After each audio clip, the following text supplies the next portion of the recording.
Welcome to the Piston Fanatic. I am your host, Dave Dalton, and I'm excited to share my passion and perspective of our Detroit Pistons as we go on this fantastic voyage together. I've been a diehard Piston fan since the days of Dave Bing and Bob Lanier. I've also been the varsity basketball coach of a very successful program in northern Michigan. Thank you for listening. Please subscribe. Click on that like button. It helps out the podcast. The Pistons did it. They made a big trade for what everybody's been wanting for out of this trade deadline. We picked up some assets, but the big thing is we got a backup point guard. So when Cade comes out of the game, we'll have somebody that can orchestrate an offense. And we got Dennis Schroder. And so he is a very gifted player. It's been amazing. He's played on like 10 different teams. He was just with the Warriors. The Warriors made a big move to get him. They thought that he was really going to help, but he didn't work out there. We're going to dive into that. We're also going to talk about Ausar Amen Thompson are playing on the same team during the Rising Stars game. Tonight at 6:30, they're going to draft the teams for the All-Star game, so we'll find out which team Cade is going to play on. They're breaking up the All-Star team into 3 different teams, and then the winner of the Rising Stars game, which we're going to hope is Ausar's team, will play in a round-robin tournament on the All-Star game on February 14th. So anyway, that's going to on February 16th, excuse me. So let's get into the Dennis Schroder thing. So he is part of the Butler trade, but it's fascinating how all this works. I don't really understand it. So when they traded Butler, they got Schroeder from the Warriors, but then it said that he got sent to Utah, and now he got sent from Utah to Detroit, and Detroit gave Utah KJ Martin and Josh Richardson and a 2028 second round pick. So that's why Utah did it. So, but it's just, we wanted a backup point guard, somebody that could create offense and create shots for other people. I'm sure she'll play some minutes with Cade, and he'll be able to create shots for Cade. But here's the thing. He's a fascinating player. He was like an all-star with Atlanta. He's played on like 10 different teams. And so there's something not quite right there, because not that many teams, if you were even he was a good young player at Atlanta and they gave up on him. And then he was really good at Oklahoma City for a while and they gave up on him.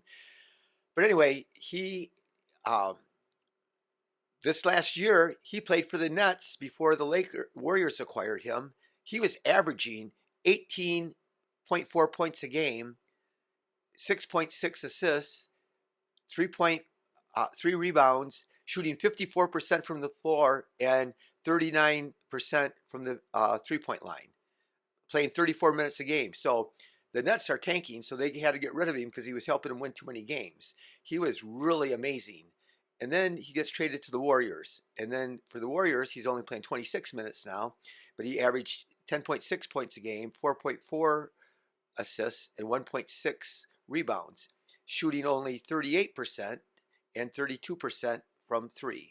So it wasn't working out. So a lot of things happen in the NBA are who you're playing with. You could play in certain situations and you could flourish, and you could play in the same player. Like there's a perfect example. Schroeder was tearing it up the league. He also, playing in the World Cup games or whatever it was, he was the MVP, playing against all the great best players in the world. His team, Germany, did great, and he was phenomenal. And so he's got lots of talent. It'll be fascinating to see how it all unfolds, because is he going to be happy? How many minutes is he going to get? What does this mean for Marcus Sasser? I would think it means, I saw somebody tweet that he thought this would be good for Sasser, but I think that it means that Sasser, I don't see where they can play very many minutes. And it is a good thing that he can play with Cade, but it's hard to have him. He's 6'1". He's very small. He weighs 175. That's about what I weigh.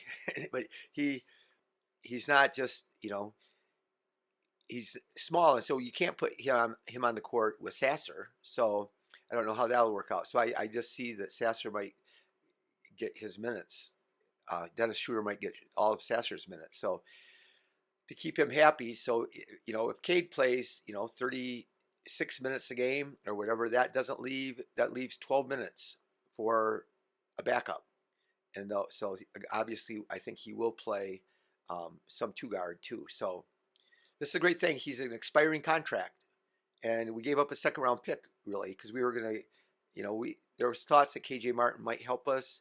Josh Richardson, everybody said he was washed out. He was never going to play, and so we just have his contract expires this year. So if things were to work out some way, but next year we're going to be getting Ivy back. We might even get him before the end of the year, and so we don't need him. But if to help us to compete, and again, a lot of my listeners and a lot of people on other podcasts and a lot of other podcasters, they've all been craving for another facilitator, another guard to come in and run the offense when Cade's out of the game. So Trajan Langdon got him. We also used up our cap space and got some second round picks. I guess we didn't net very many second round picks total. We only net 2 extra second round picks. I don't know which one the 2028 second round pick is, but like I said, they're good to have for bargaining chips. They don't seem to be always good, for getting other players. But he makes $13 million this year. But again, it's just an expiring contract. I just want to go over again for the Nets. He played 34 minutes, averaged 18 points and 6.6 assists. For the Warriors, he played 26 minutes and he struggled, 10 points a game. So, and only 4 assists.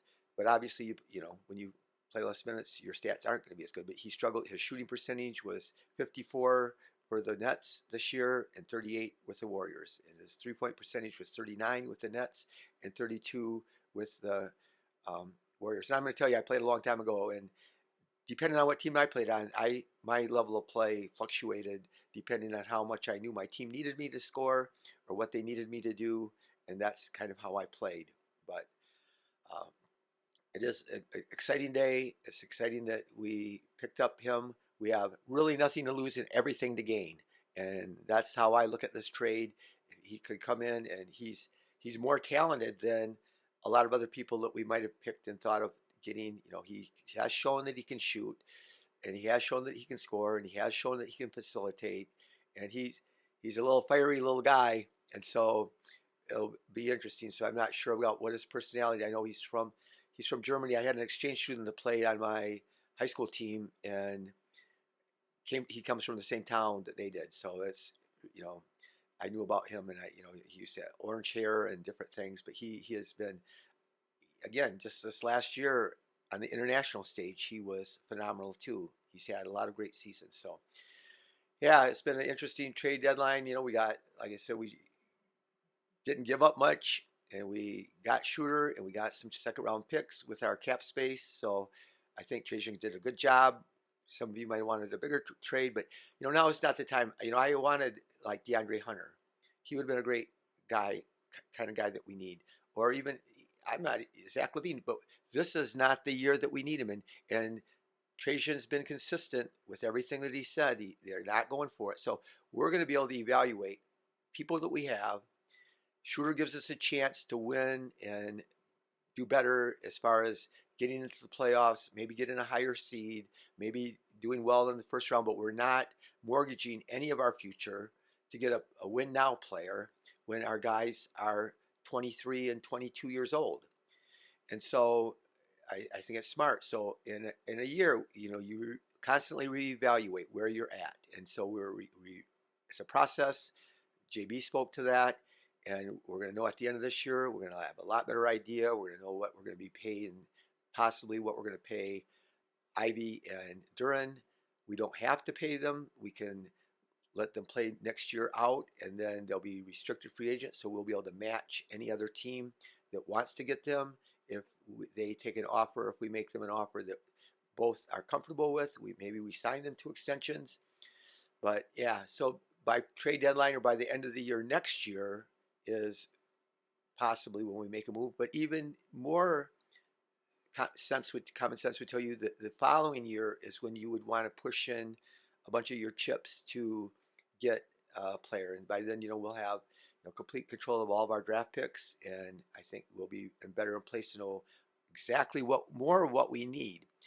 It's so fascinating in the NBA. Things change from day to day. Everything changes, and it's just hard to know. You think you see what a team does, you think you see where a team is, and then all of a sudden within the same year, They can go way up and they can go way down. I mean, how many people thought the Suns, they're in a tough place. The Warriors are in a tough place. Now it looks like the Hawks are sort of tanking. I thought Clint Capella would be getting traded for sure, but anyway, All-Star Weekend's going to be fun, and the Rising Stars game is going to be on that All-Star Weekend on Friday night. It's at 9 p.m. It's going to be on TNT and Amen and Ausar. So the three captains for the Rising Stars game were Mitch Richmond, Tim Hardaway Sr., the dad of the player on our team, Mitch, and Chris Mullin. So they played for the Warriors. So the Warriors are hosting it. So that's why they got to be like these honorary captains. And so our guys, Ausar's going to play on Team Richmond. So he was incredible. People, I'm sure most people, the Warriors were pretty good. Those three guys, like I said, there's a rap group called Run TMC, and so that's what they called them. So the T stood for Tim, the R stands for Rich, the M stands for Mitch, and the M stands for Mullen. And so that's what they were called, and they were amazing offensively, but they just didn't have all the pieces and the front court players, but they were really a high-scoring, high-power team. But anyway, they're honoring those guys. Amen and Ausar get to play together along with Bilal Coulibaly and Scoot Henderson and a bunch of guys, and Messi and Bud Carrington and some guys. So it's going to be fun. So you're going to want to watch Friday night of All-Star Weekend on TNT at 9 o'clock. Tonight, don't forget, 6:30, they're going to be picking the teams. So again, the All-Stars, the 12 All-Stars or whatever there are going to be divided up onto 3 teams. And so they're going to pick them. So we'll find out who Cade is going to play with tonight at 6:30 on TNT. So you're going to want to tune in for that. Anyway, thank you for listening. I hope you're excited. I think, everything turned out, I think, really well. I know some people maybe wanted a bigger, better player, but again, I think we're not in position, and I think everything turned out just the way that I think that Trajan's discussed how going into the year and even during the year what he wanted us to get. And so there's a big move down the road, but it's not right now. And again, we just got to enjoy our season. That was really a tough, stab to the gut, punch to the gut last night with losing on that shot at the last second from the logo. And so it just is one of those things. But there's going to be lots of ups and downs this year still. You see all these teams going up and down and successful, and they can win a bunch of games in a row, lose a bunch of games in a row. Hopefully we don't lose. But tonight, or tomorrow night, excuse me, Embiid's going to play. So Embiid played 2 nights ago, but he sat out last night because it was a back-to-back. So he will be ready to play Friday. So we're going to be playing against Maxey, and Maxey's got like 40 games in a row. He's been on fire. And Embiid had like a triple-double and scored a whole bunch of points in his last game. And so it's really going to be challenging for us to beat them. But I will be on again Friday night after the game. But I want to thank you again for listening. Be the friend to somebody that needs a friend. And go Pistons.